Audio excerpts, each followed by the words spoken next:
Good evening, everyone. Thank you. Whether you're watching online or attending in person, good evening. I'm Gabriel Pietrorazio, sources reporter here at KJZZ, and it's my privilege to welcome you to our panel on food, water, and the future of tribal lands here at Rio Salado College. But before I introduce our panel, let me take a moment to thank our sponsor. Tonight's discussion is made possible by the Katina Foundation. The Katina Foundation is dedicated to restoring human and ecological systems. And now it's time to introduce our special guests. Michael Kotutwa Johnson, a member of the Hopi tribe, is an assistant specialist for the University of Arizona's School of Natural Resources and Environment, specifically the Indigenous Resiliency Center. A Hopi dry farmer, Johnson helped co-author a chapter on indigenous peoples in the 5th National Climate Assessment that was released earlier this month. Mike is sitting at the far end. Thanks. Bleu Adams, who has Mandan, Hidatsu, and Dene ancestry, is the founder and director of IndigeHub and is now based in Provo, Utah, where she owns and operates the House of Fry Bread. She's also one of only 4 native chefs selected among 80 to participate in the U.S. State Department's American Culinary Corps in partnership with the James Beard Foundation. And Rafael Tapia, a member of the Pasquayaqui tribe, is the director of the Tribal Community Connections at the nonprofit Local First Arizona, a former senior advisor to the Office of the Chairman for the Pasquayaqui tribe. He's also the only native sitting on the State Department of Agriculture's Food and Agriculture Policy Advisory Committee. Thank you all for being here. It is a pleasure to introduce you all, and great respect for each of you and all the work that you're doing in your communities. And this is such an important topic that we need to discuss about food systems and what are the future tribal lands. But to start, I'd like to briefly ask each of you to talk for a few minutes about your homelands, where you came from today and how you traveled, and what those lands mean to you historically, culturally, spiritually, if not from your actual homeland where you grew up and claim your ancestry from. Our panelists collectively had traveled over some 800 miles to be here with us in Tempe, and we thank you for your travels. And so, Mike, I'd like to start with you at the far end of the table there, if you'd like to talk about where you call home and what does it mean for you. Yeah, I'm from the Hopi Indian Reservation up in northern Arizona. We've been up there for over 3,000 years. We're a society and an agricultural people who know how to survive in a semi-arid region without any irrigation. And so we've been planting up that way for thousands of years, and there's really no separation between our agricultural system and our religious cultural belief system. They're tied together. And so that instills us the discipline to go year in and year out. Even though we're going to have a drought, we'll still plant anyway. That's because that's who we are. And so so the culture runs deep out there at Hopi. It's one of the places where we have one of the oldest continuous inhabited villages in the United States of America. But we do, it's up at about 45 to 5,000 feet, desert shrubs, desert grasses. But I like it called home, and it's like people are always talking about, traditional ecological knowledge, and I always like to say, well, these are just things that my grandfather taught me, and so I try to keep it as simple as I can, but it's a very complex system up there, but the agricultural system up there is still going on. This corn right here, it's been passed down from generation to generation, but this does not just represent a commodity, this represents life. Each one of these kernels, in my mind, is a new generation of people. And they're just like us. They need to be planted year in and year out to survive like us and to adapt to climate like us. And so that's the importance of this. So when I'm holding this, I'm holding many generations coming after me. And that's what's special about that. But also one other thing that I think is very important is that Hopi is a matrilineal society. The women own the fields, they own the crops, they distribute the crops, they own the homes. I'm like the Hopi Shrek out there. I just move things around. And so that's what the beauty of it is. But it's really like that, and it's not so much of who's a woman and who's a man, but it's built that way to bring balance to our society. In some of my activities, I'm trying to not reinvent it, but to help revitalize it so the next generation of Hopi children can grow up. Right now the statistics say that, if you're born an American Indian in America, you have about a 50% chance of getting diabetes. So we're trying to change the number on that. So I'll leave it at that. Thank you. Thank you, Mike. Bleu, how about you next? Hello, my name is Bleu Adams. I am Mandan, Hidatsa, and Dene. I come from the communities of Cross Canyon, Arizona on the Navajo Nation and Mandaree and Newtown in North Dakota. But my belly button is buried in Provo, Utah. So that's where I spend a lot of my time. I had the honor of growing up in both of my mother's and father's communities, both very agrarian societies, and our tie is always to water. I'm 2 water clans, Toroshitni and Waterbuster. And I'm so happy to be here to speak on behalf, not necessarily for my people, and to create awareness and advocacy around our issues with food and food scarcity. I'm a chef, a restaurateur, and a mother of the most amazing children. My life partner is at home, and it's because of him that I'm able to attend. So I want to definitely honor that. Looking forward to having this conversation, especially amongst these 2 amazing gentlemen. So thank you for the invitation. Hopefully we can all learn together. Thank you, Blue, for taking the flight out here from Provo. We really appreciate it. And Raphael, we'll wrap up with you. Liosem Chanevo, Kechamalia, Haisemeane, Kavekokwe, Inapo Rafael Tapia Tiak. In case my elders or relatives are out there listening, I wanted to make sure I introduce myself in a formal way. It's a little bit more extensive, but thank you for allowing me to be here. You know, that question of what I call home, it's, where I grew up is a place called Old Pascua Village, one of many settlements or communities here in Arizona. And while we do have a reservation, the Pascoyaqui Tribe Reservation, that was established in the 1970s, and prior to that, it is a formal reservation because of ancestry in terms of where we come from. We originate, in terms of land base, all the way from the Sea of Cortez all the way up into these parts. And we had extensive networks that allowed us to thrive and prosper, where we engaged the nations that were up here that hosted us.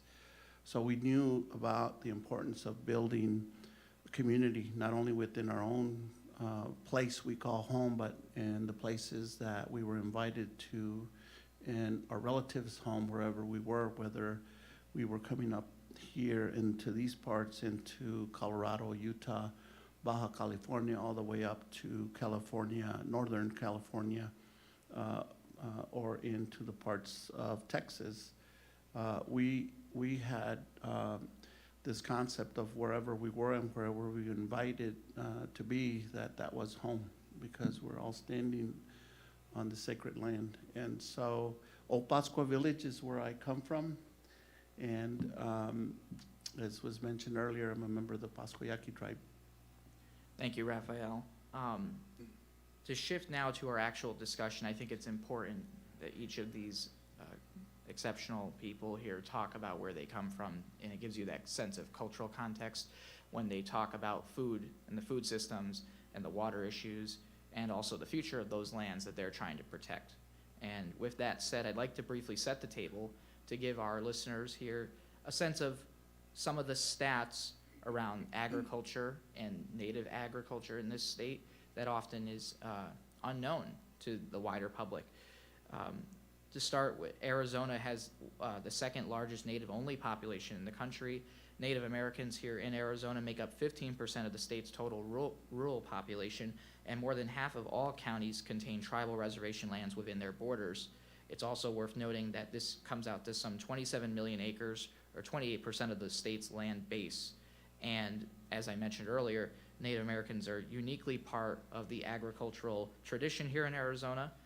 Native farmers and ranchers actually outnumber non-native ones here, accounting for almost 59% of all producers, based on the latest USDA Census on Agriculture released in 2017. We're set for a new one fairly soon, coming up next year. And also, Among all the states in the country, Arizona has the most FERTEP agents. There are 7 federally recognized tribe extension program agents throughout all the 22, amongst the 22 federally recognized tribes here, the most in the country in the concentration of that. This group of native farmers, which topples into over 19,000 native farmers and ranchers, tend to nearly 21 million acres, or about 80% of all farmland here in Arizona. And this group in Arizona account for almost a fourth of all native producers nationwide. So to give you a sense of that framework that we're working within to understand how does native agriculture play a prominent role here in Arizona.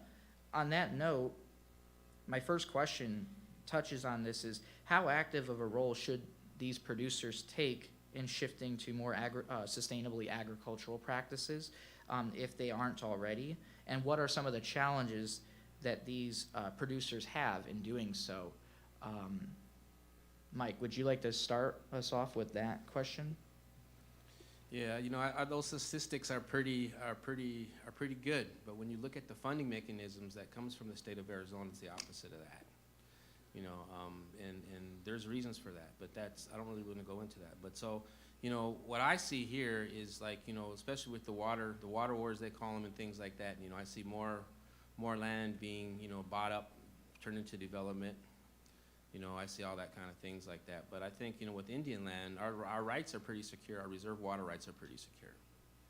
And so, but what I would like to see happening, and one of the things that I can't really quite understand is that we have big land-based tribes down here. A lot of them are still raising alfalfa and cotton, you know, commodity crops. Very few of that is put away for traditional foods, which I focus on. If I can just get the people to understand that if we have 1 or 2 acres of just, you know, squash or something like that, like Ramona Farms does, who does a fantastic job here, then we'll be able to do that. But I think some of the barriers that exist, and I've talked about this, is just the lack of financial capital. You know, a lot of people don't understand that we have the rights to occupancy to our land here in America, but not the right to title. And so that creates a number of problems being held in trust by the federal government. And so to break free of that, we need to move away from, you know, typical commodity agriculture, which is based upon quantity and efficiency, and we need to move it to quality. You know, because like I said, every Native American kid that is born today has a 50% chance of getting diabetes in a beautiful country like this.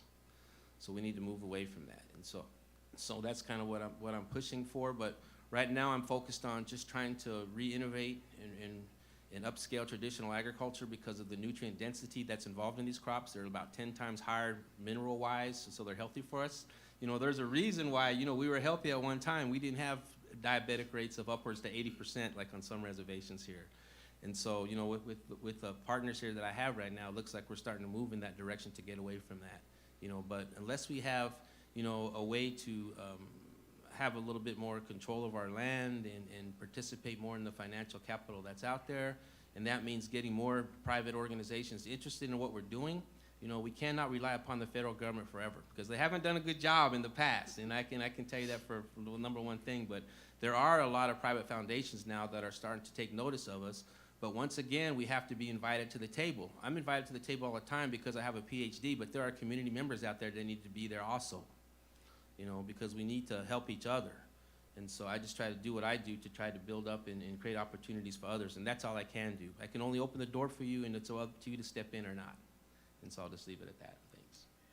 I appreciate that. And I want to shift to Raphael because you were really instrumental in bringing tribal entities to the table as stakeholders here in the state with your work with the Policy Advisory Committee and getting them a voice and representation in some of these discussions and dialogues. So I'm curious from your perspective with the work that you're doing now at Local First Arizona, if you'd like to add to that about some of those challenges from the producer end.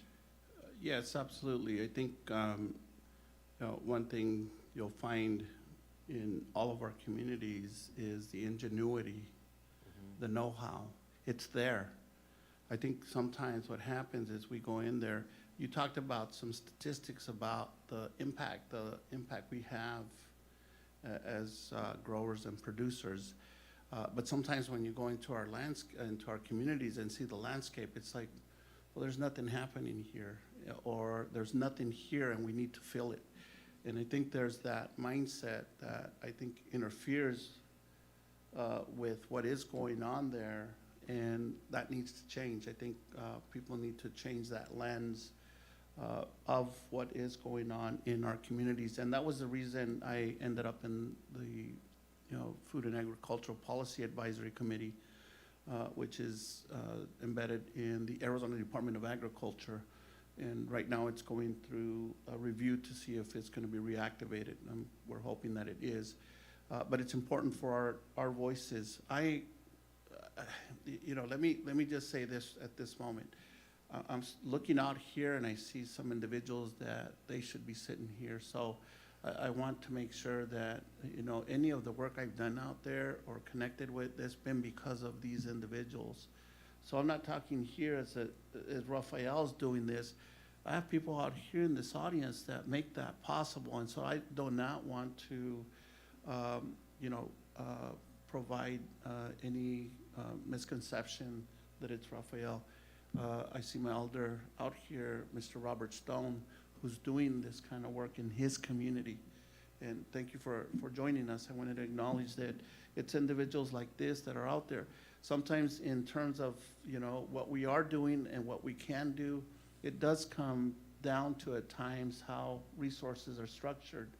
A lot of times they might come out with a funding package, whether it's at the federal or state level, and then you'll see tribes are included or tribal serving entities.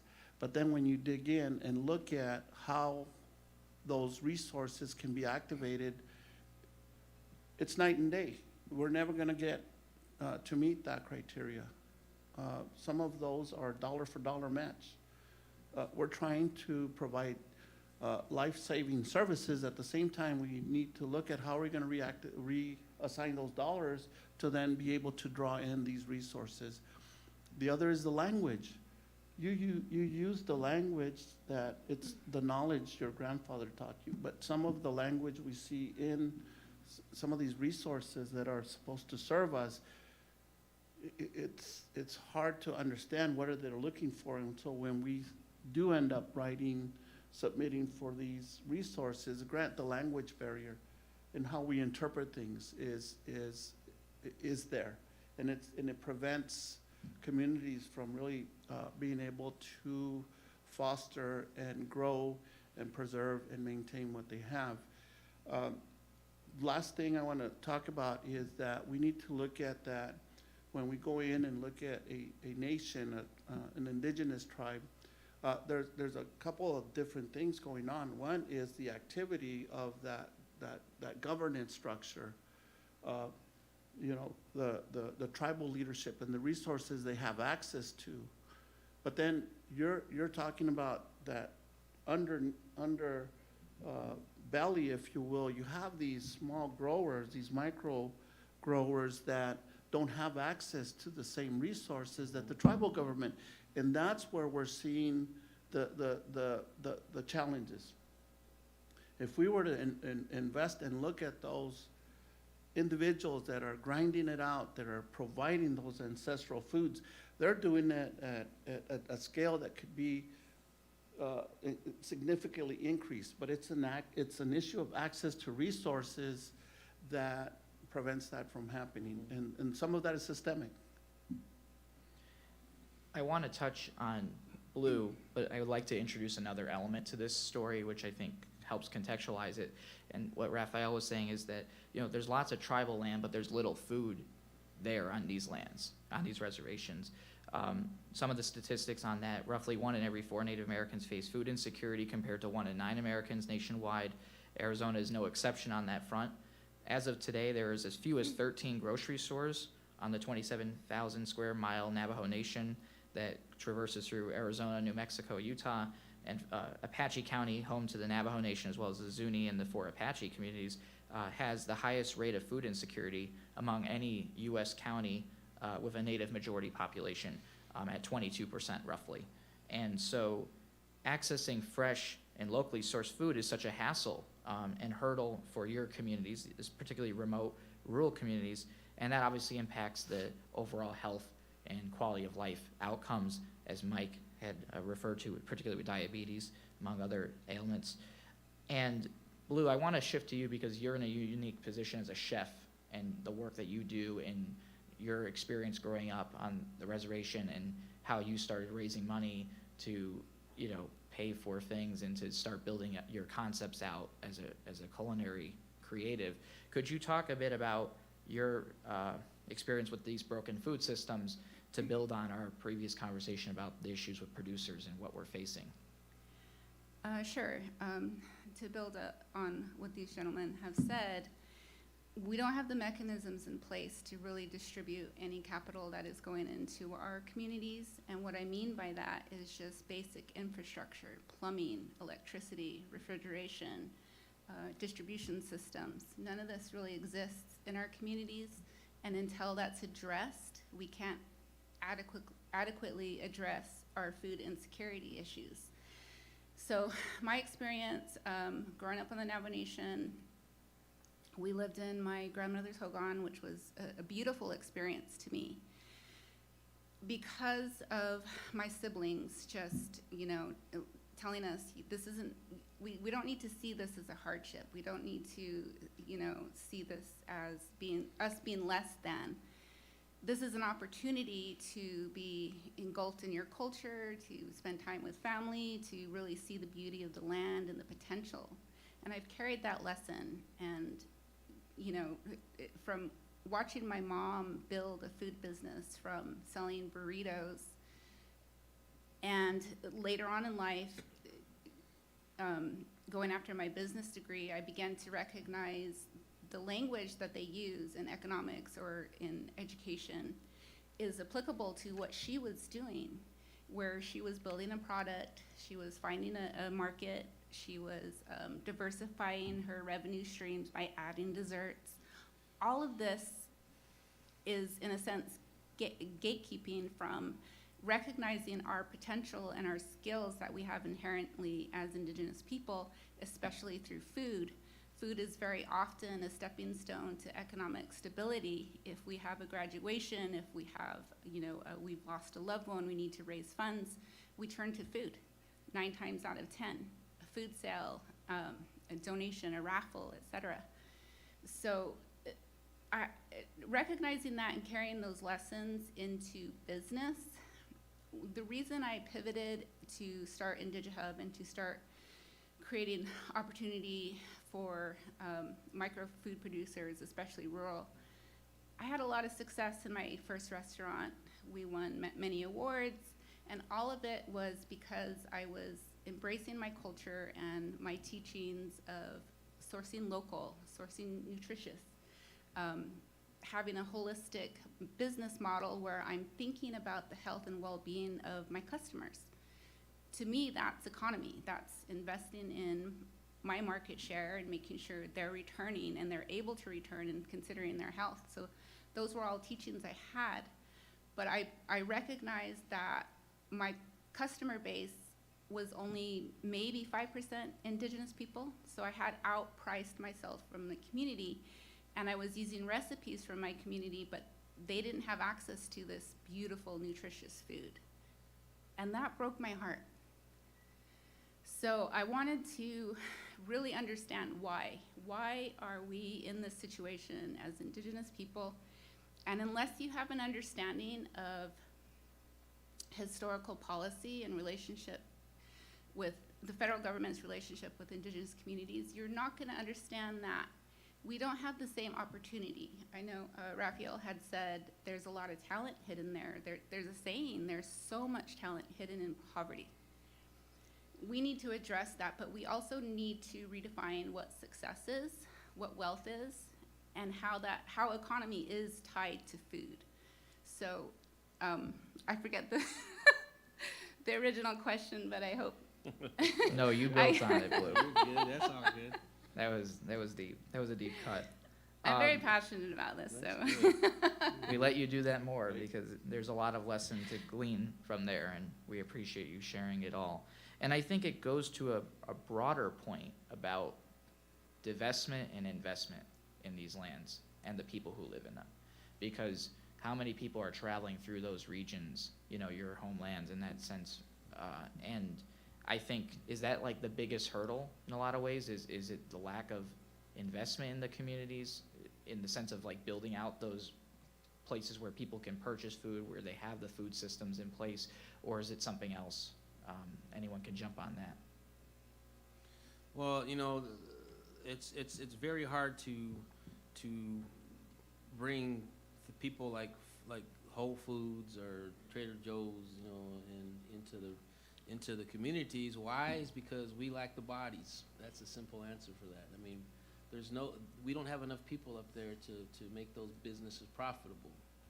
And so when it really comes down to this, it's really about the money. It's looking at things from that nature. You know, I'm more excited about, you know, looking at Indian country as this massive, you know, in the United States, we only sit on 2% of this country's land, but yet we make up 5.4% of key biodiversity areas in the United States. 5.4%. So we're doing something right. You know, I mean, if you think about the trend on that, 80% of global biodiversity now is managed by indigenous people. 80%. Why is that important? Because over half of our gross domestic product depends upon biodiversity and natural resources. But yet, when you look at our so-called, you know, uncivilized condition, you know, we don't have a lot of money. But inside of us is rich. Our culture is rich. Our language is rich. You know, and those are the things that help us survive. You know, and I think despite all the stuff that goes on, you know, like for example, like when I was building my house up at Hopi, I was plastering my walls, and a gentleman came up to me and says, "Why don't you put seeds in your plaster?" And I said, "Why do I want to do that?" And he says, "Do it." He came back a week later, and I showed him. Said, "I can't see the seeds anymore. Why'd you ask me to do that?" And he says, "Because when we had droughts, we did that all the time so that we always remember that we had food in the house." You know, so the indigenous ingenuity that Raphael's talking about is still there. Absolutely. You know, and so, you know, what we need to do is not reinvent the wheel. We need to revitalize those cultural systems in the language, and the youth especially, to teach them how to survive in a place where we're trying to have science and policy decide everything. What's really missing in our society is our values. Because what makes that 80% possible is our religious and cultural belief system underneath that tells me even though I have a drought, I'm going to plant anyway because that's the faith that I have. You know, that simple. Doesn't cost me anything to plant. You know, the only thing that my grandfather says is when you go plant, make sure you have a good heart. And that's what I try to carry on. So I'll leave it at that. I just want to make a few points that, Please. piggyback off of what was said. One is to understand the impacts that still exist from colonization, and there's some efforts, tremendous efforts by our tribal, by our indigenous nations and the people that occupy those lands to restore and rejuvenate, but there's still those wounds that are still fresh. People think some of this is, you know, hundreds and hundreds of years ago. No, we still have those types of things going on still today, where there was, you know, hundreds of treaties and agreements signed with tribal nations, and at some point, you know, there was this commitment that, you know, we're sitting here in Tempe. This used to be a buffet for us. Right, now we're sitting here and it's a building here. And so the displacement that happened, and there's this idea that natives decided to move into the reservation, right? It's like, yeah, when the natives decided to move into then we had to feed them. Well, that's not accurate, right? You know, it was initially in some places they were concentration camps. That's what reservations were first established as. And so the plan was to, you know, either isolate, eliminate, exterminate, and the assimilation plan still is very much in effect, where this idea that we're not on Indian land right now, we are on Indian land right now. And that notion of that, it's only when you hit that reservation boundary, we've got to break away from that. Again, those impacts of colonization. But there was some commitments made that, okay, so we don't own this land. The nations that were here and their ancestors don't occupy these places. They're in a reservation. And so the agreement was to feed them. But what they were fed was poison.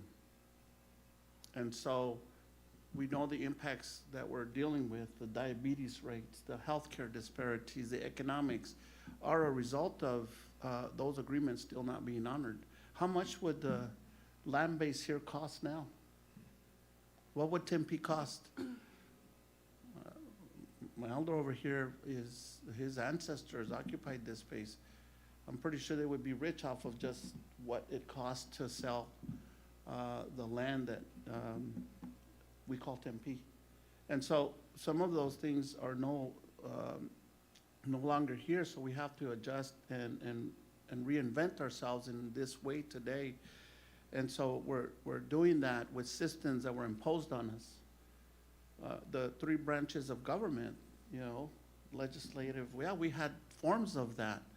But the way they're activated in our communities sometimes disconnect us from the way we governed ourselves, where it wasn't because you held that position, now you're in charge. No, you were in charge of what the community decided was the priority, and you were a servant, not in some of the roles we've taken on now. So we've really got to kind of take a look at how those impact our way of life today and how we're reinventing ourselves to move forward as tribal communities.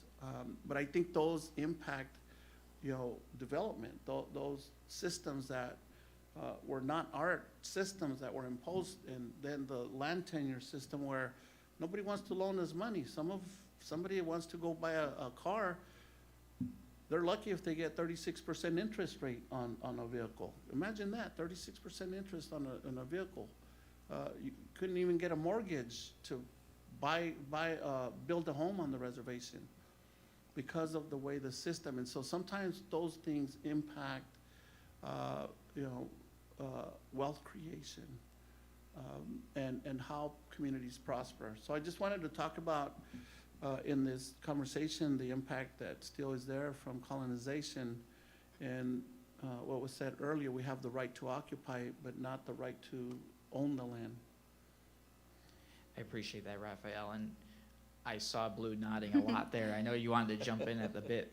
I just want to drill down a little bit into what Raphael said and use the Navajo Nation as an example. So what we're talking about with land tenure, land designation, if we're using Navajo as an example, 90% of Navajo Nation is held under trust, which is usufructuary rights, which is a word they made specifically for us, which means, you know, you can use maybe 5 feet above of soil, et cetera. You don't have any access to anything below. But specifically, that 90% is tied to grazing rights. The last discussion I had with one of the former economic directors said that of those grazing rights, only 5% of the population were holding on to those grazing rights. And what that means, because the land is in federal trust, you have to navigate a bloated bureaucracy of securing a home site lease if you want to build a house. You don't technically own the land, which is what he's talking about, why you can't have a mortgage. If you buy a vehicle, it's not technically an asset. Anything on our lands don't qualify as assets, which is what you need to secure a loan. It's a stepping block to entrepreneurship. We don't have access to that because of land designation, because of federal policy that's been in place for the last, how many centuries. Unless you have a true understanding, and there's nuances for each of our communities, and I'm speaking specifically for Navajo, unless you understand that it can take 20 years to get a business site lease, to get a construction site lease, to actually build a business, you're not going to understand why we have these issues. It's not going to make sense. And unless these conversations are happening with our legislators, our representatives, the people that are making decisions for us, they're going to give us, here's a grant opportunity. One example, the PPP loans for the restaurants I was working with. Our representative at the time reached out to us and said, we're not getting a lot of Navajo business owners to apply for these PPP loans. I don't understand. I said, well, your criteria, you're required to have a physical address. 80% of our roads are dirt. We don't have physical addressing. We don't have access to it. You just cut us off completely. And we're your constituency. How do you not know this? So it's always the battle of educating people that are making decisions for us on our behalf of why we can't access those grants, why we can't access a loan, and it's exhausting. So we need to be on these committees. We need more of these panels. This needs to happen more often. So I appreciate everybody here that has put this together. This is so important and necessary. We appreciate your thoughts and your thoughtful thoughts. And I've been thinking a lot about you, Mike, lately, because I visited his farm in Second Mesa up there, and looking at his fields of Hopi dry farmed corn, which uses no irrigation systems, just rainfall, snowfall that comes off the Hopi territory.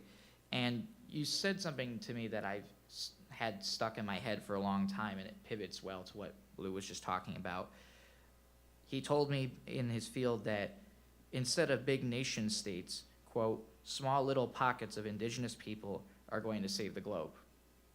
And I wonder if you could elaborate on that comment and what you meant by it, and what lessons are there to learn from Arizona's tribal communities when we're trying to steward these lands like the ones that you're protecting back home when it comes to our food systems and our water systems.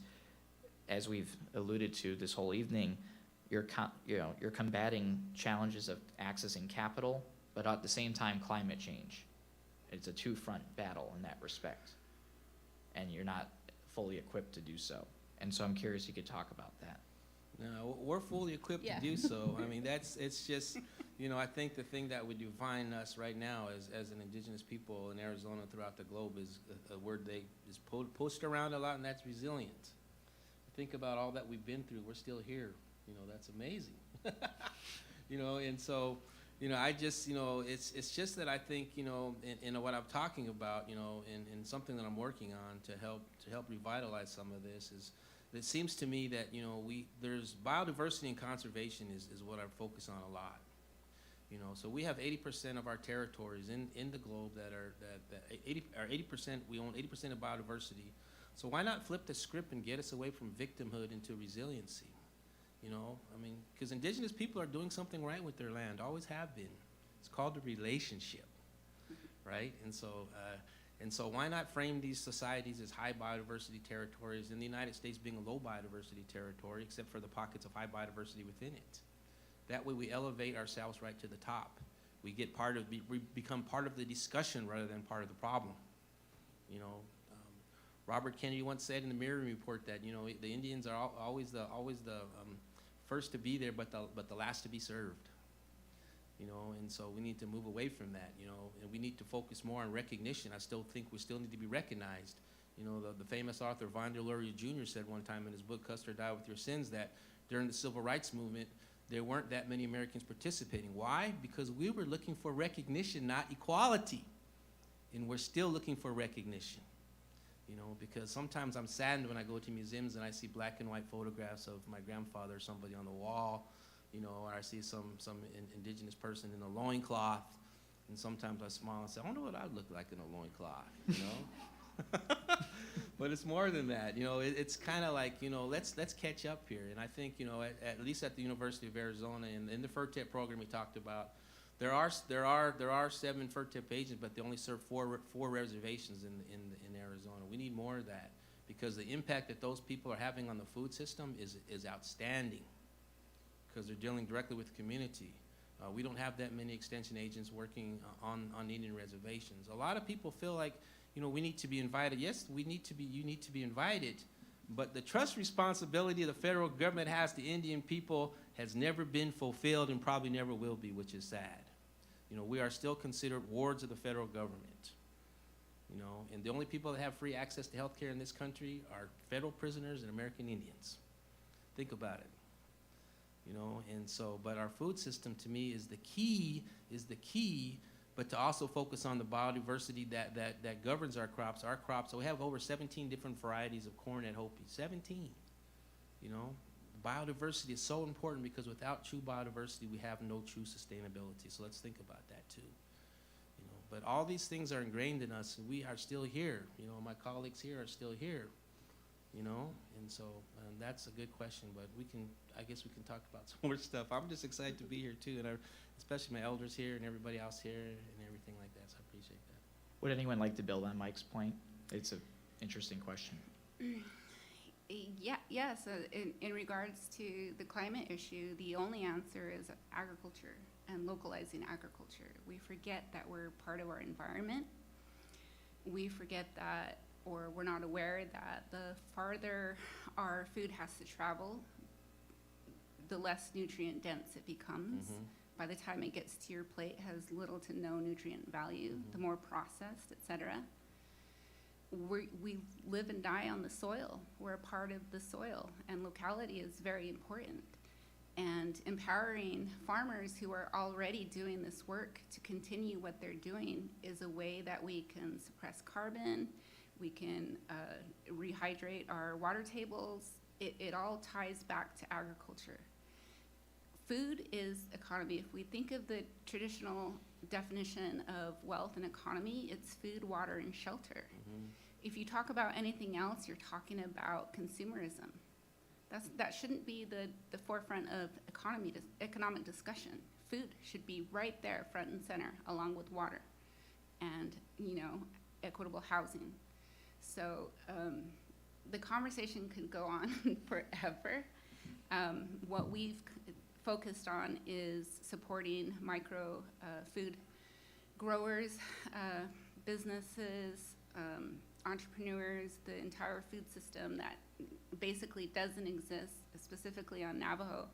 We're trying to create these little hubs of infrastructure and opportunity, training.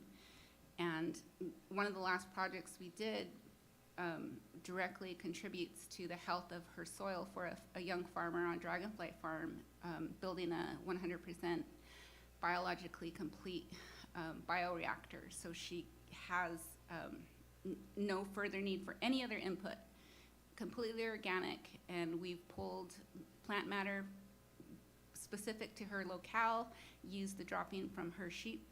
So that's another discussion, is the animal component in agriculture.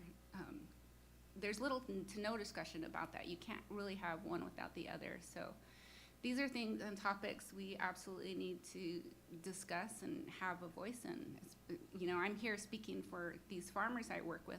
I'd much prefer they would be up here, but they don't want nothing to do with this. They just want to farm. They want to feed their communities, and that's what I want to support.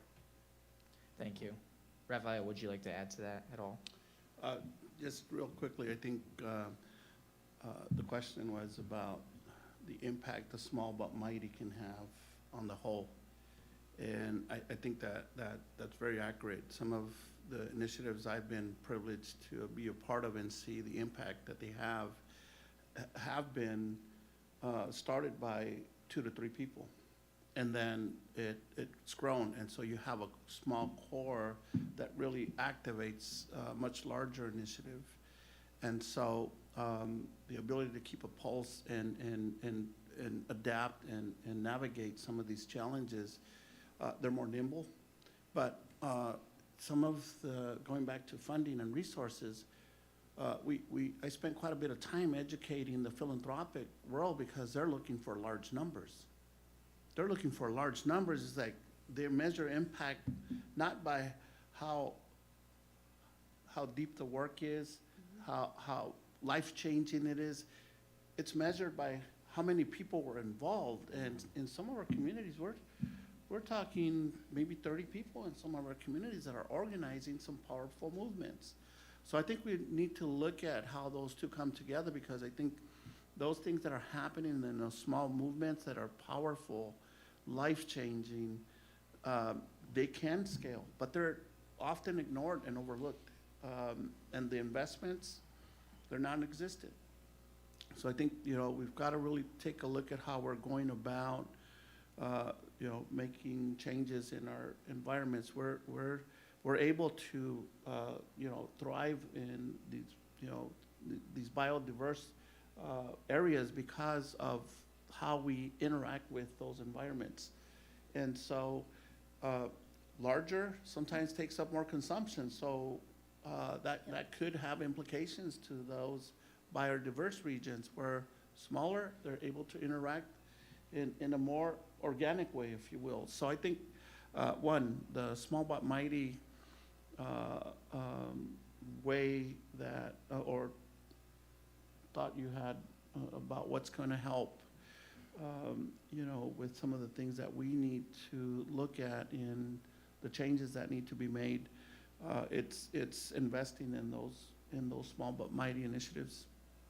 We had a great question from one of our members of the audience online, I believe it was. And the question was, what single piece of change can secure the biggest improvement for the future of tribal lands?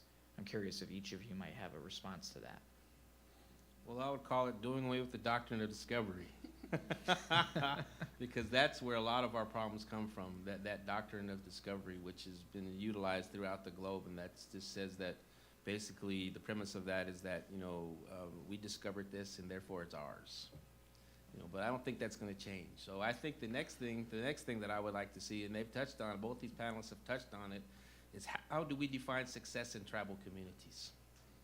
Because he's right about the numbers. They're looking at the numbers, but we're not numbers. We're people. And so when you look at the impact that we have, even the FERTEP agents, as small as they are, look how much impact they're having on the reservations with their food systems. And look at these smaller grassroots organizations that are on the reservations and see what they're doing. It's not the tribal governments. It is those grassroots organizations that are doing that. And so, but I do support the tribal governments because of self-determination and everything else like that. That's important. But I really would like to see the focus shifted, at least on the food realm, to grassroots-led organizations, because they know their community members best. At Hopi, we have the Hopi Permaculture and the Hopi Foundation. They're doing tremendous things. When COVID hit, they were out distributing all that stuff. So I think that's very important. But thank you. I used to say an act of Congress, but now I'm leaning towards societal collapse. We could just start over. Just kidding. Total anarchy at that point, right? We need to shift the emphasis on importance to food. I think that's first and foremost in understanding that, food insecurity breeds violence in our communities, high rates of foodborne illnesses, etc. So, when I'm in these rooms, people always want to speak to value or what they call money or etc. And addressing food insecurity addresses a lot of the weight that our economy has with healthcare and, supportive services. We're always trying to put a Band-Aid on things instead of addressing the root issues that the destruction of our food system has caused. So if we look at the indigenous communities that have literally had their food systems destroyed, for Navajo, it was the Scorched Earth campaign, where the federal government in the 1860s destroyed crops, herds. We were marched to concentration camp in Bosque Redondo before we were allowed back to our homelands. And eventually, over the next several decades, our homelands shrunk. And then the mining consortium, and on and on and on, all the way up to the 40-year development ban that was lifted in 2008 by Obama. These issues are not just historical, they're current. How do we address these? So, yes, on one hand, I can advocate at the federal level, but if we're invisible, which has been my experience, standing feet away from a politician giving a beautiful speech about the diversity of the culinary landscape in America, because after all, we're a nation of immigrants. Until we are recognized, seen, and heard, nothing changes. So that leaves us to focus on the grassroots efforts, the community projects. Those have immediate effect. Those are where we should be distributing. You should be putting your dollars right there in the hands of those farmers. So that's before I say too much. So I think the other devastating to go with Doctrine of Discovery is how the system's designed around the notion of manifest destiny. And so it is steeped into the structures that we're living day in and day out in our communities, or as Native people engage society as a whole, that we are not equal to or have the right to as everyone else. And manifest destiny has been seeping into every aspect that we ourselves have at times taken on as we form tribal governments, and continued that practice with our own. We see in some of our communities where they're digging this cancer out of their own systems and introducing ancestral ways of self-governance because of those practices that were imposed on us, because if not, then you're not going to be recognized and given the same rights to or access to resources. And so it was a survival mode in order for that generation to allow us to be here before. And I thank my ancestors and those ancestors of the other nations that fought to allow us the right that we still have had since time immemorial to speak. Before this type of engagement, it was not acceptable for natives to stand up and speak. And so to be able to be here and share these things with you, that happened because of those that came before me to give me the opportunity to stand here. But it's a result of manifest destiny as well. That is the 1-2. Doctrine of Discovery, manifest destiny. It has been detrimental to our communities. I'm not going to go into the whole what it means concept. I think I'm going to leave that. And most of you might be very well versed in the Doctrine of Discovery, the manifest destiny, and how it's impacted Native people. Sounds like Raphael's giving you all homework to do when you go home. So you gotta do some reading up if you don't already. And thank you, Raphael. We have another really informative question from actually a high school American history teacher who is among our in-person audience, who asks all of you, what type of projects can their students engage with to help better understand these issues in the classroom and beyond? I think it's interesting that we talked a lot about youth engagement, obviously with FERTEP 4-H, and getting children, native and non-native children, involved in agriculture to better understand their food systems, to help prevent from these issues from arising.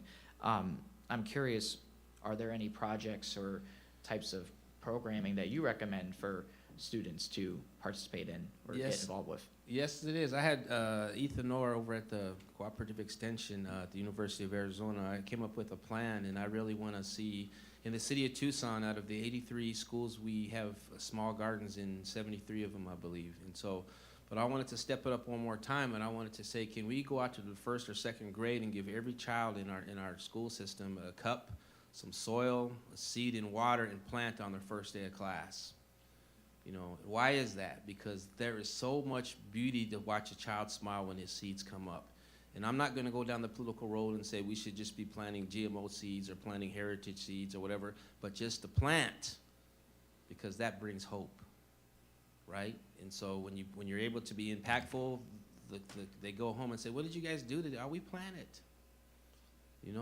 Get them to know their food system. There's that big disconnect we have in America of what it's like to go pick an apple. We just see it on the counter and we just grab it.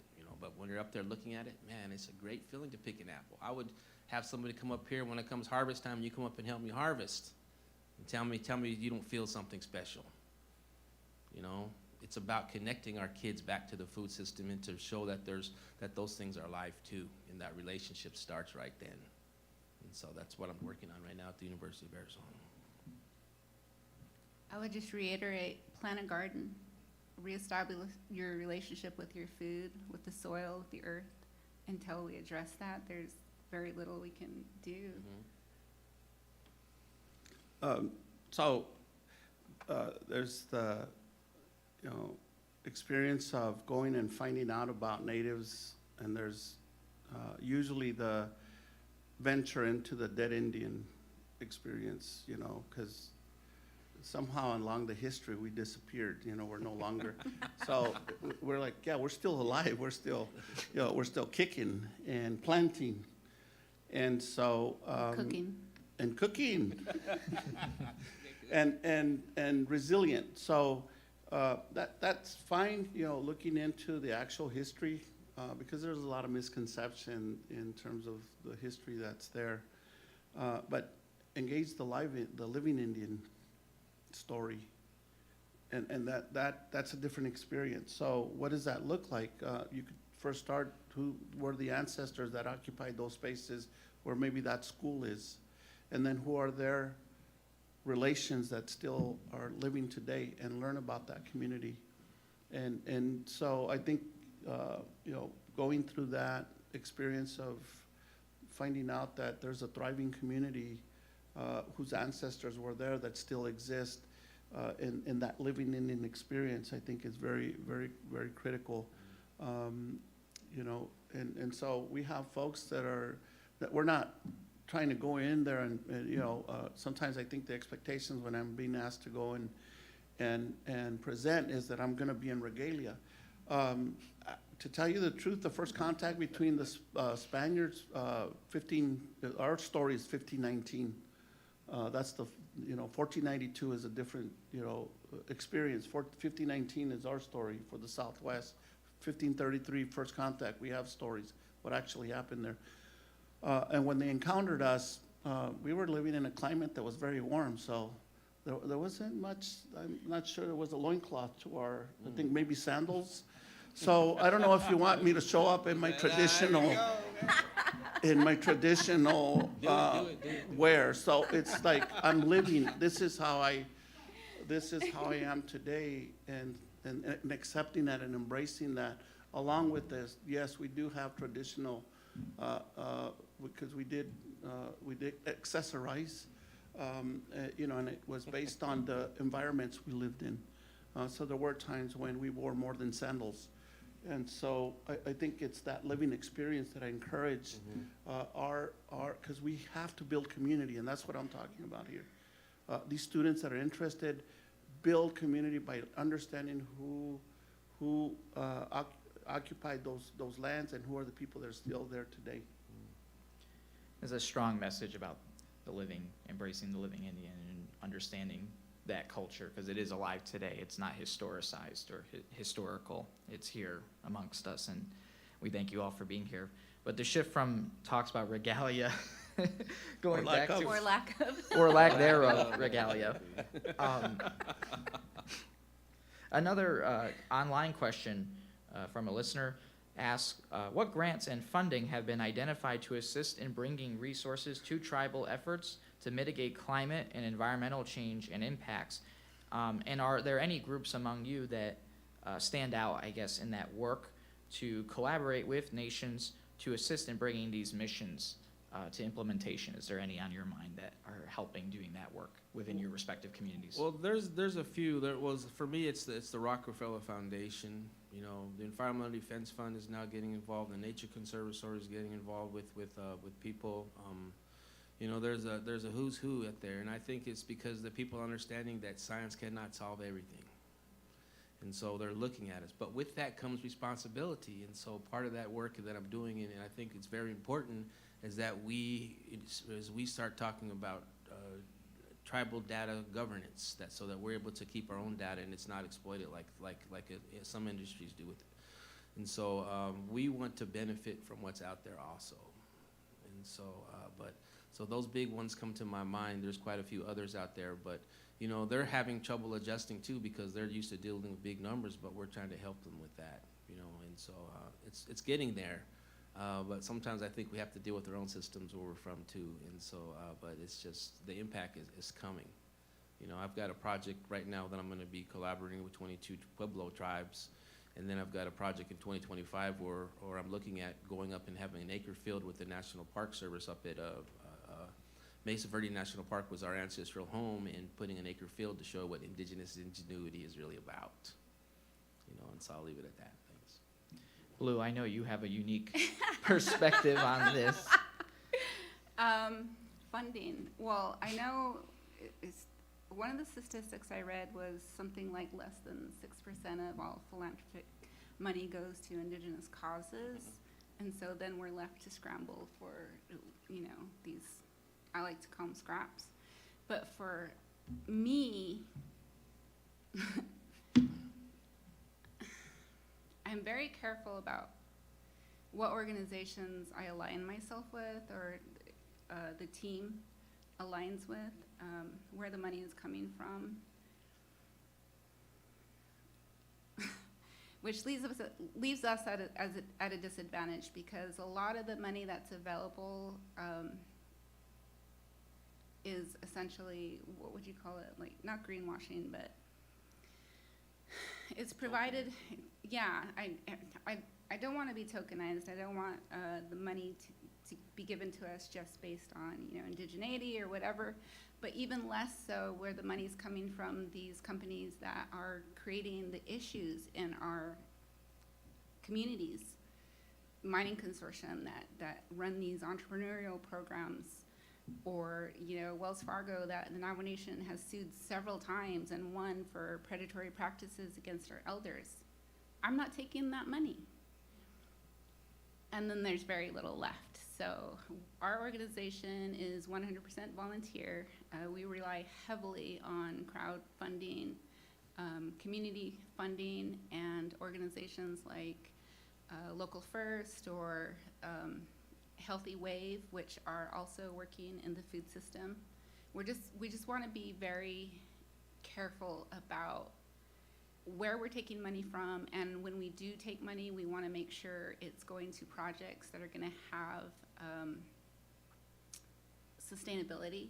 So oftentimes we ask the farmers to meet us halfway, or we try to incorporate a piece where they have a revenue stream that they then can become self-sufficient.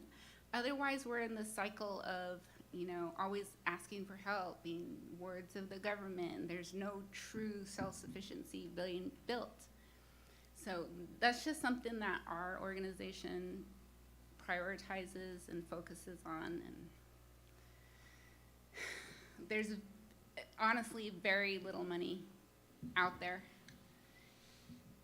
And I'm gonna say one last kind of crazy thing. I just think NGOs are a way for the government to keep tabs on social movement. So I'm very careful about where I get my funding from. Raphael, I know you are working very closely in your communities to help identify grants through Local First Arizona and helping bridge those gaps. And so I was wondering if you can speak from your expertise on that front. Yes, very happy to be at Local First. My role there as Director of Tribal Community Connections allows me really, because I shifted from a board member almost 4 years to then take on a role as an employee. So I knew, you know, what I was going to be working with. And so, you know, it was expanding and deepening the work because they had made some significant inroads. And so now we're looking to further those with rural and tribal communities where those funding packages that come down the pipeline, our communities get excited about it, and then they pass them by, especially those most in need. And so some of it is a capacity issue, or being able to have somebody that can put that language together of, I'm promoting the ancestral ways my grandfather taught me to what is now smart ag or a sustainable initiatives, where you have to articulate that language. So Local First has been a tremendous opportunity for me. I'm really blessed to be able to provide this, role and serve community in a way that is meaningful. Those resources, we still have challenges where on the philanthropic side, it is less than 1%. It is probably 1/60th of a percent of philanthropic dollars going to support Native causes. And then on the other, the government funding I mentioned earlier, yeah, there's these big funding packages coming down the pipeline through EDA, through USDA. But as I mentioned earlier, some of those challenges, especially for those resource challenged communities,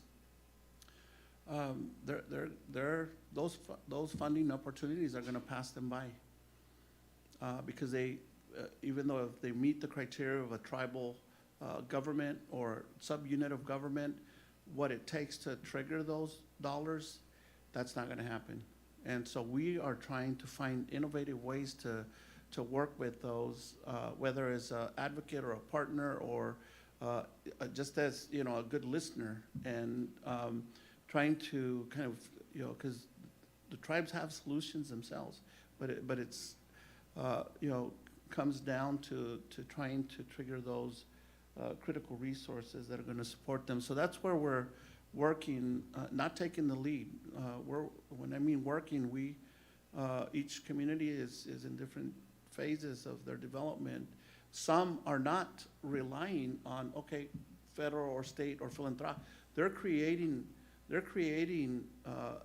based on what their ancestral ways were. They're creating these movements where they're going to find their pathway to fuel their own wealth creation opportunities. That is something that is so exciting to see in our communities, that they're creating these pathways to build their own success. So where that dependency on whether we're going to wait for the next grant or for the next donor to help us, there's that movement that's going on that I think is very exciting. So we're also supporting those initiatives, and so I'm really looking forward to how these continue to grow, because there is a resiliency factor in this. It's not a short term, because sometimes our funding dependency is based on how long that grant is going to last and that money.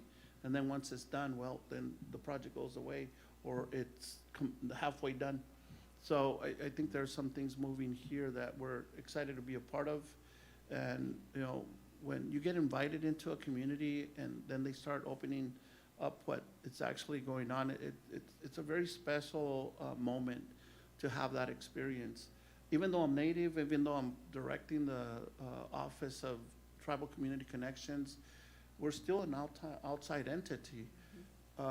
Local First, I want to say, we have the same challenge. There's money we will not take. We get offers because of the work we're doing to support our work, but there's certain dollars because it goes against our values. It goes sometimes against those communities that we're trying to help because of what that relationship is with those funding entities. So we're very careful about what money we take in. And yeah, it does become more challenging because the access to these resources could be readily pulled in to support our work, but we have to stand on what our communities value as well. If they've been harmed by an entity and we know that, we're not going to take money from that entity. So I really appreciate the way this has been done there, and I'm really excited about moving that forward as we look at generating internal or external partnerships that help build the economies in these communities. Raphael, you brought up an important point about creating pathways, especially pathways that didn't exist for those communities, and each of you have a role to play in your respective communities. One of my favorite fun questions from online asks, what is each of your proudest accomplishments in the work you've been doing regarding advocacy and stewardship? I'm curious what that might be for each of you.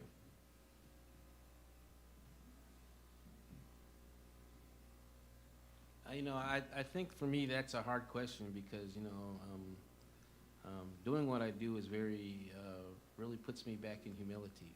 You know, I think it's hard for any native to really answer that question because we're not thinking about ourselves. You know, we're thinking about the community in general. And so, but if I were to take credit for something, I think that would be to have, you know, people, young people from my own village come up to me and kind of learn, and I learn from them, and just you know, watch their eyes open up, I think. And I think, you know, I get more joy out of children coming up to me and just being happy than anything else. And so, because planting at Hopi is an act of humility, especially where I come from, because we don't have any water, you know, and this stuff is not just a commodity, but it's a very humbling experience. And I think that's by sharing things with the community, you become a humble person. And so, I mean, I get a lot of media attention, a lot of stuff like that, but honestly, you know, I'd rather be at home, you know, planting.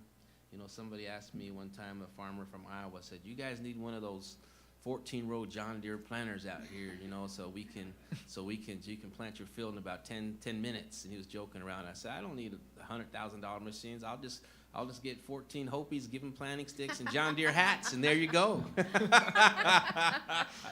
And so it's kind of like that. And so, but you know, for me, that's a hard question to answer. So I just have to leave it that, you know, that's just a hard question to answer, I guess. Yeah. A perfectly cooked French omelet. There you go. You are the chef after all. So, Like you said, it's hard to take ownership over this because we're always carrying our community with us, and they're always front and center. That being said, I had the opportunity to work on the James Beard Foundation's Black and Indigenous Food Fund Scholarship Committee, and I think if I ever had the opportunity to speak to other funders and understand that we don't have the same, like I said, environments to work in that some of these other communities do. And James Beard was willing to listen, and within one conversation change their whole application system, and that allowed me to grant 3 $15,000 no strings attached scholarships to rural indigenous businesses. And from that, one of our grantees from the Quechan Nation was able to open a coffee shop in his community, one of the first in his community. And that, to me, is just, you know, such a blessing to have had a part in facilitating that. So I'm very proud of that. So I was talking to a couple people. I'm like, you know, I'm gonna be in this panel, and it surprises me, you know, that I'm sitting here by two folks that are very accomplished and knowledgeable in this space, and so because I think about you know, my journey, and I think the first accomplishment is I'm here talking to you. So counting my blessings. If it makes you feel better, everything I learned from YouTube. So thank you. I grew up in a food insecure community, and even though we went and picked everybody's food and crops, we still had food insecurity. It was like the weirdest thing for me. Here we are picking food, but yet we go home and we're hungry. And so as a child, my career ended when I was about 8 years old out in the picking cotton, because I got poisoned when I was looking up. I was so interested in that plane flying low, and I didn't realize the plume behind it was pesticide. And I'm looking up, but I was, we used to layer. Now I know why we were layered and in 100-degree weather. And so when I got real sick, that ended my career in farming and agriculture work. But, I grew up with food insecurity. We went and got commodities every month.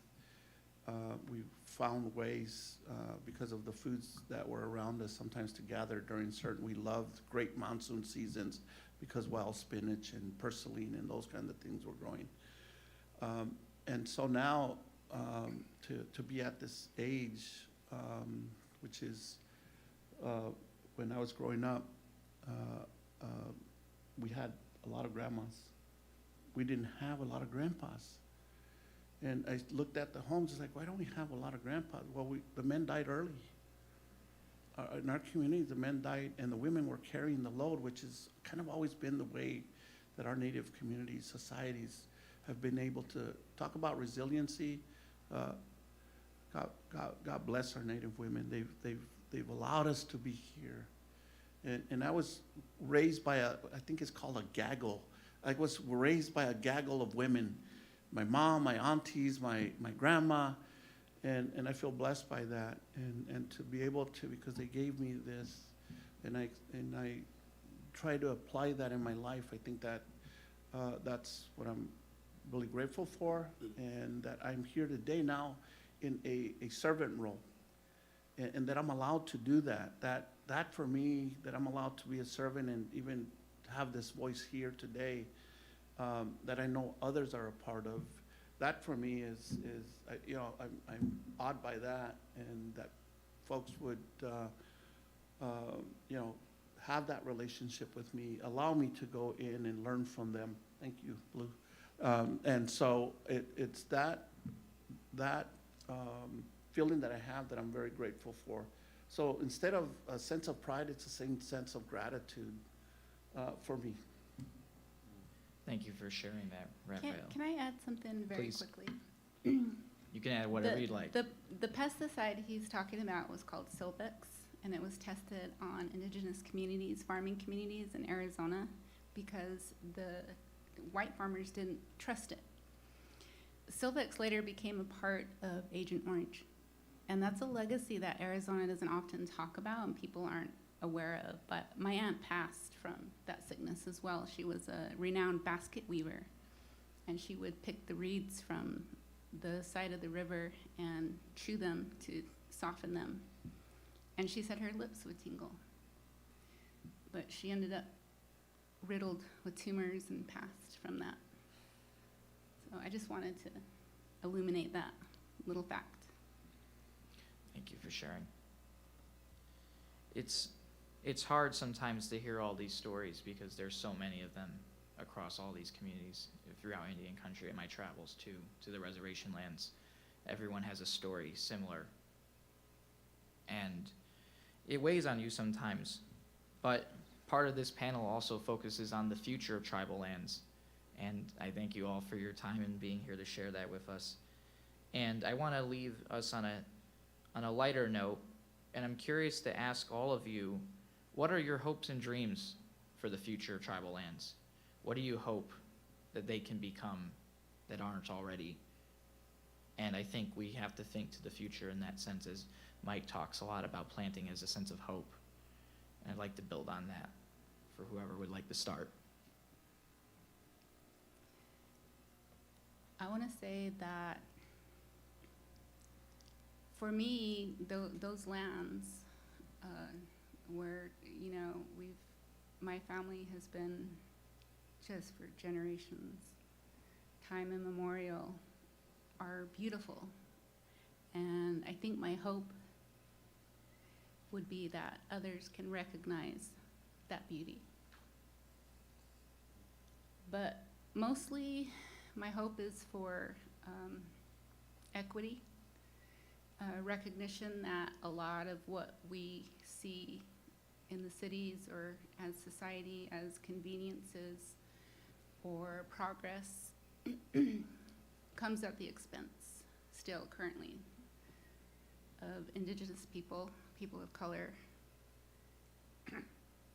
I would like that recognition to happen so we can start working together towards a more equitable future. Thank you, Blue. I think the one part is that we come to an understanding that we're not the enemy. I think to have that, because there's so many things that have fed our minds, from the John Wayne movies to even some of the movements that were happening and how they were depicted, DAPL. you had a peaceful protest, and people were harmed significantly, water cannons and freezing degree, and all they wanted to do was protect our water, not just for indigenous people, but for all people. And so I thought about what's going on there and how our society views natives. We're still at times considered the enemy when we do something. If you remember the occupation by the Bundy and his group, it was armed occupation. They offered these guys pizza. Are you hungry? Let's talk. There was not an offer of pizza to the water protectors at DAPL. And so, and you see these examples time and time again, even in our society today. So my thing is, we're not the enemy, we're part of the community. And we need to move forward in that way. And so internal to the communities, my hope is that we continue the pathways that are going on to maintain our ways to reinvent ourselves with ancestral and contemporary knowledge, because we're doing that. And my goal is that grows. My concern, and I always, I'm always wrestling with the half full, half empty, is that what happens in history, hopefully we'll learn from it, not repeat it. Every time indigenous communities start raising up the quality of life for themselves, something happens to undermine. One of the most recent ones that's raging, and it's going to continue to, people just look at tribes and say, oh, well, they're gaming tribes. No, they're tribes that engage in economic development, and that's one of the resources we have. Well, before nobody paid no mind. Now, everybody wants a cut of that. Guess what? Eventually, that's going to be under threat. So every time a tribe has successfully started ventures, enterprises, started to improve their citizens' quality of life, something happens that undermines that. And that something has always been in this relationship between the federal government and tribes.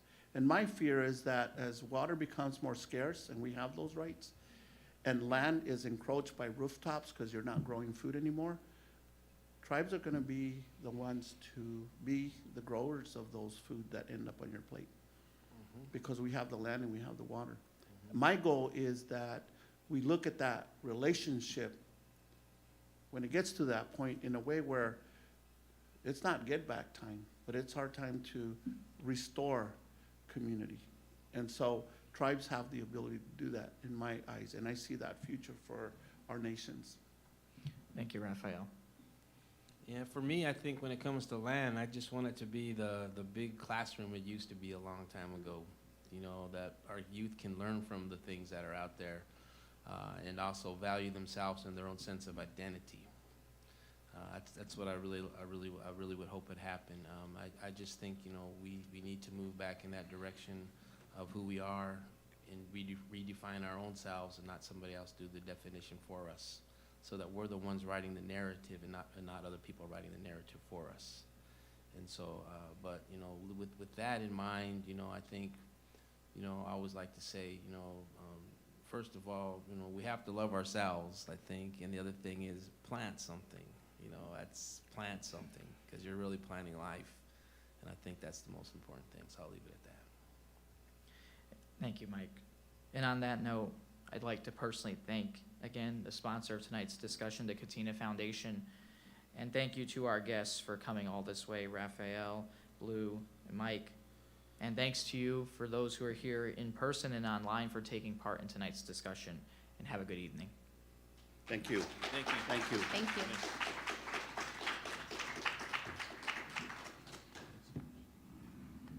Oh, thank you. Appreciate the opportunity. Thank you for risking it all to bring me here. That's okay. Dave, Nice to thank meet you. It was an honor event to be here with you. Let me give you my card, and if you can email, because I'll do partner with you. I like the chain, by the way. That's great. What? I like your chain, by the way. Oh yeah, no, I got. You should. I just for fun, I went and bought the big old things on it.